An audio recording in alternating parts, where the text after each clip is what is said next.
টানা 4 ম্যাচ হেরে পয়েন্ট টেবিলের তলানিতে পড়ে আছে চেন্নাই সুপার কিংস। পুরো বাজে অবস্থা। পাঞ্জাব কিংসের সাথে গতকালকে আপনার 221 রান চেস করতে পারে নাই। তাদের স্লো ব্যাটিং এর কারণে তারা ম্যাচ আছে, পুরো স্লো ব্যাটিং। 150 স্ট্রাইক রেটের উপরে ব্যাটিং তাদের উঠে না। শিবম দুবে কনওয়ে এদের পুরো বাজে স্লো ব্যাটিং এর কারণে। তো সে ধোনি অনেক চেষ্টা করছে ম্যাচ জিতানোর জন্য, কি করবে, রান বেশি, বল কম, এই কারণে ধোনি আর পারে নাই, আউট হয়ে গেছে লাস্টে। আর হচ্ছে বোলিং তো পুরো বাজে অবস্থা। আপনার ফাতি রানা কি বল করে, প্রতিটা বলে বলে মার খেয়ে এক ওভারে খাইছে মনে হয় চারটা চারটা না পাঁচটা। তো সেখানে এর থেকে আমাদের মুস্তাফিজ আরো ভালো বোলিং করে, মুস্তাফিজকে না নিয়ে বড় একটা বোকামি করছে চেন্নাই সুপার কিংস।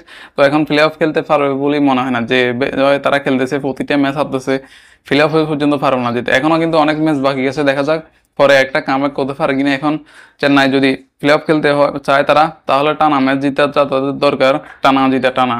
তো পয়েন্ট টেবিলের তলানি থেকে উপরে ওঠা এখন অনেক দরকার। তো সেখানে তাদের পুরো বাজে ব্যাটিং, শিবম দুবে, কনওয়ে, রাচিন রবীন্দ্র, এরা আসলে ভালো ব্যাটিং করতে পারে না, মানে টিকে থাকতে পারে না। ব্যাটিং করলেও তাও আপনার টিকে থাকতে পারে না। আর হচ্ছে তাদের স্ট্রাইক রেটটাও দুর্বল। তো এই কারণে পুরো ধরা খেয়ে গেছে। আর পাঞ্জাব কিংস কি খেলাটা দিল কত অবিশ্বাস্য। তো সেখানে চেন্নাইয়ের উচিত ভালো ভালো খেলতে হলে এখন টানা ম্যাচ জেতা।